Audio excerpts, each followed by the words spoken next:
Welcome. We're glad that you could join us for this conversation. I'm happy to be speaking with Dr. Yvonne Glass. Dr. Glass, welcome. We're glad that you could join us. Thank you. I'm glad to be here. We're certainly glad to have this conversation. Dr. Glass is the director of the Clinical Mental Health Counseling Program at Ashland Theological Seminary. She also is assistant professor of counseling. And today we're going to be discussing the role that faith plays in clinical counseling. It's a very important question for us at Ashland Seminary, and it is an important question for our students as well. So, Dr. Glass, I'd just like to begin the conversation by asking you a few questions, and we can have a conversation about this. And I'm sure that our folks that are joining us and listening to this will learn some things from us that they need to know. So, first of all, let me ask you this. How would you define the distinction between a clinical counselor who has a faith background and a pastoral counselor? Okay. So a lot of times, that's a question I get every year in the Intro to Clinical Mental Health Counseling class.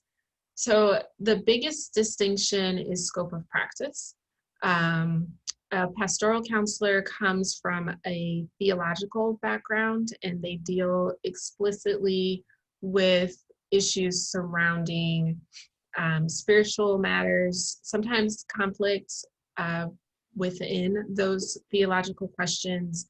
And then they also work with families and marriages and couples and individuals, but their background is the theology.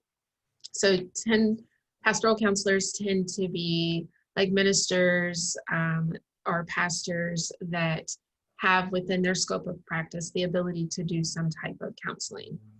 A clinical counselor with a faith background is someone where our faith background that focuses our worldview and helps us identify our professional identity. We also have the ability to diagnose, and so we come from a medical model. Pastoral counselors do not come from a medical model, but clinical counselors do. In the state of Ohio, you have to be licensed to be a clinical counselor, and you can be a clinical counselor from a faith background and still get licensed. A lot of times people think that if I have a faith background, then I can't get licensed, and that's not true. You can most assuredly be licensed in that way. There are some states that requires pastoral counselors to be licensed, but Ohio is not one of those. Okay. So you said that sometimes people have the impression that if I'm a person of faith, I can't be a clinical counselor, which is not true. Right. So what does that speak to? Is it because of certain restrictions that are perceived that clinical counselors have? A big part of that is that, like, a lot of people believe that as a Christian, I can't be a clinical counselor because then I can't talk about things of faith in a counseling session. And that's not true. As long as your client introduces it, then we can start talking about those issues of faith. And one of the things that we teach our students is we have to follow our client's lead when it comes to that.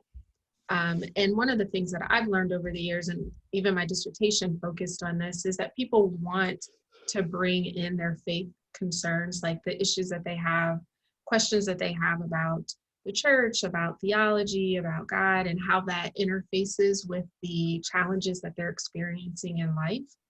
And so we, as counselors who have that faith background, we can more readily have those conversations with them and still be able to follow our ethical guidelines as well. Okay, so the client is the one who has to introduce questions of faith into the counseling relationship.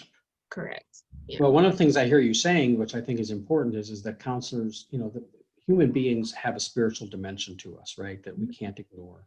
Right. And that spiritual dimension affects us emotionally and physically as well, and psychologically. And so that for a counselor that does have a faith background, that they can speak to those issues, or at least help the client process through that. Mm-hmm. Yeah. Okay.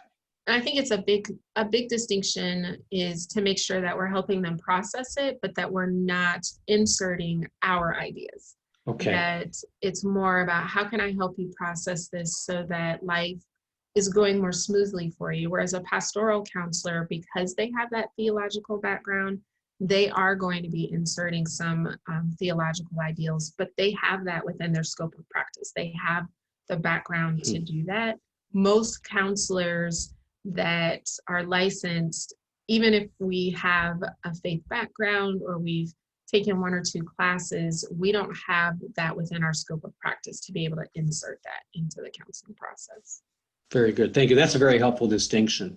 Mm-hmm. You mentioned ethics, and there is something that counselors, clinical counselors go by the ethical code. Could you help our audience understand what that is? So there's 2 ethical codes that we go by. The first is the Ohio Rules and Regulations, and it outlines all of the things like I was talking about, like scope of practice and who can classify themselves as a counselor. But it also has an ethical code at the bottom of those rules and regs, and it talks about like what does it mean to interact with your clients and how do you accept payment and those types of things. And then also as a counselor, you fall under the ACA, the American Association or American Counseling Association's ethical code, and that it mirrors what's in the Ohio rules and regs, but it also is a lot more specific with certain characteristics and qualities of counselors and how we should conduct ourselves. And the ethical code, a lot of times people who aren't in counseling think of it as a way to put shackles on counselors as to what they can do, but it's really there to protect our clients, to make sure that we aren't doing things that are harmful. That's what ethical codes are about. How do we protect the population that we're trying to serve from those that are in the profession that could be burnt out or overwhelmed and not necessarily paying attention to things that they haven't had to experience. So the ethical code then is not only it's for the protection of the client, but it also gives guidelines for the counselor. Mm-hmm. Yeah. Okay. So when we think of the ethical code and navigating through issues of faith, what are the challenges that you think clinical counselors face? I think one of the biggest one is how do you navigate being able to talk about your faith without proselytizing? So that's a big concern for those in the field that don't come from a faith background, is there's this impression that if I come from a faith background, then I'm just going to try, everything I'm going to do is to woo you to my belief system. Yeah. And so it's helping our counselors, our future counselors, how to navigate that. How do I explain to someone that because I come from a Christian background, that doesn't mean that I'm trying to convince you to be my type of Christian. Another thing is dual relationships within the faith community. A lot of times you build relationships. That's a big part of being in a community. And so the ethical code helps counselors figure out how to navigate that in a healthy way that is beneficial to the counselor as well as to the client. And then the third, and I think the biggest one, is when it comes to issues of morality, things that we haven't, it's not clear black and white, this is where we stand. And there's a lot of gray in there. And so the ethical code helps guide counselors through that gray area, but it also helps us build safeguards so that we don't find ourselves in legal trouble as well.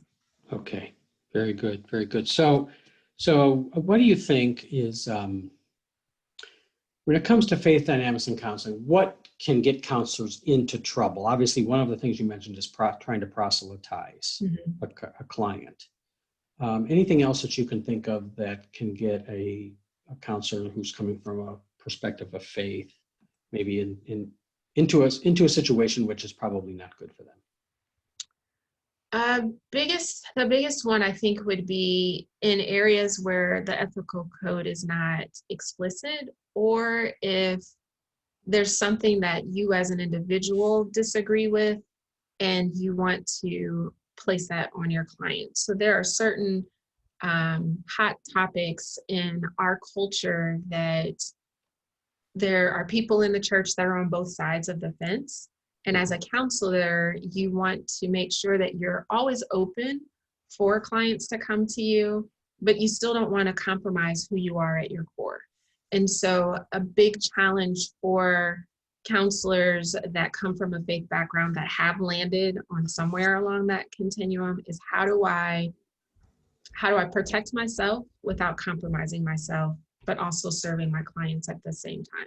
And so Dr. Weatherby teaches our ethics course, and he does an amazing job at helping teach our students how do you navigate that road of there's a blurred picture of where I'm supposed to land and how do I not compromise myself, but also not break the law or break the code in exercising what I believe to be true. Very good. You mentioned Dr. Weatherby's course in ethics. Mm-hmm. The students in our Master of Arts in Clinical Mental Health Counseling, I know that you as the faculty and in the curriculum help prepare students to navigate through these kinds of issues. So, other than Dr. Weatherby's course that deals with these issues specifically, what else would you say about the program or the faculty that helps students prepare to navigate through these kinds of things? One of the things that I would say is that all of our faculty, we all come from a Christian worldview, and so we teach all of our courses based on that. One of the distinctives of our program is that every course there's interwoven within it, fully integrating the Christian worldview. So you'll learn theories and diagnosis and assessment and psychopharmacology and research, all from that perspective, so that you learn how to navigate those tough issues while still being very effective at what you do. So what I tell students or people that are interested in our program is that you can get the basics of clinical skills and techniques at any university. I can point you to a bunch of the universities you will learn how to be an effective counselor. But if you want to learn how to be an effective counselor with that specialization of how do I navigate spiritual or faith issues within this field, then Ashland is the program for you. Great. Sounds like that this obviously is something that isn't just restricted to one class. It permeates the program. It's part of who we are at the seminary. Yeah. And it starts with orientation. It actually starts with the interview. You'll hear us talking in the interview about integrating the Christian worldview and counseling. Like, how do we do that? What are your thoughts about how to do that? We talk a lot about spiritual disciplines, even in the interview. From the moment you are in the interview process until you graduate, you are learning about how do I integrate this? How do I find balance in this world with that? Well, very good. Well, this has been wonderful. Thank you for the conversation and the information, Dr. Glass. This has been good. I'm sure that those who watch this, if they have questions about the role of faith in clinical counseling, this will be helpful. I do appreciate your time. Thank you. Well, you're very welcome. Take care. Thanks. You too. Bye.